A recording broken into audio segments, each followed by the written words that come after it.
Okay, well, hi everybody. This week we're looking at World War I, the impact on the U.S., obviously, since we're dealing with U.S. history. And our objectives this week, remember, we want to investigate the main causes of World War I, okay? And when you look at those, you want to think things like imperialism, militarism, nationalism. I mean, those are big causes of World War I, all right? We want to think about the American experience. What's going on in America before the war happens? What's going on in America once the war begins? Remember, we're only in it a short time. We're only in about a year, okay? And what's the effect? Okay, now we get into the 1920s. The war's over in 1919, right?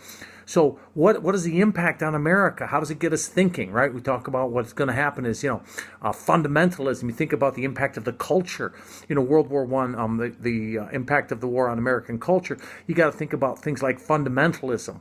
Progressivism once is still around, right? But fundamentalism has us rethinking about, oh boy, why were we in the war? What's our purpose for being in the war? Okay, and that's really what this week's assignments are. I mean, World War I is a significant, really, really significant event that oftentimes gets, kind of short shrift because of World War II and the impact and thereafter in the modern history. But World War I was very, very important to American development. World War I basically creates America as a world power. Post-World War I, America becomes basically the financial capital of the world. We replace London as the place for financing to happen, okay, the American stability. We now take over the gold standard, right? Everything now is going to be looked upon and based on the U.S. dollar, and things really change economically, all right? And then when we look at our economy in the 1920s, right? And right after the war, the roaring 20s, as it's inappropriately called, but nonetheless, look at the changes. There's a lot of cultural things going on, right? The Scopes monkey trial, the notion of prohibition, right? We have the women's temperance movement is part of that. We still now have the women's movement to get the right to vote. So we have so many things happening, okay? Now for our writing assignment this week, a couple of pages, what we want to look at is, kind of the basically say, what brought the U.S. into the war? I mean, there's all kinds of things that caused the war, but looking at at America, right? How and why the U.S. get into the war is important, okay? What are the circumstances, right? What are the motives behind it? Why did the U.S. get into the war? Because we're not ready for war. General Pershing is still down on the border fighting the skirmish with Mexico, searching for Pancho Villa and those sorts of things. So it's not like we're prepared and ready.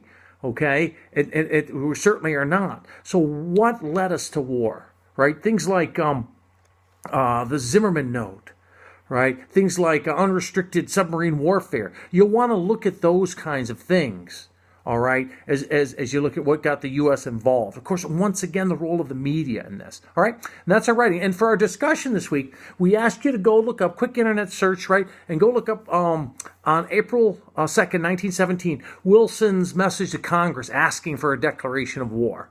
Okay, so we want you to do in the discussion, what was the most compelling reason, do you think? In that speech, you read and go, oh, that was probably the key point that probably pushed people to go, yeah, we need to. Okay? When he's talking about why we should declare war. And then a couple follows. Was he justified? This is very much your opinion. Do you think he was justified in asking for war at that time? And then finally, the last part of the discussion is, what would you do? Right? It's always a thing, it's always, we look back, hindsight's always 20/20, but put yourself in Woodrow Wilson's shoes and all the things that are going on that you're reading about, that you're going to write about, okay? What would you have done in that time? Okay, so we've got the writing assignment this week and the reading assignment, okay, about the U.S. involvement in World War I. How did we get involved? Why did we get involved? And what's the impact on us? Okay? And as always, never hesitate to contact me if I can help you out with anything along the course, all right? And please keep in mind, our mid-quarter surveys are due this week. If you take a few minutes, we appreciate the feedback on those, and I'll have more information through the week on that. All right, thanks. You guys have a good week. Bye now.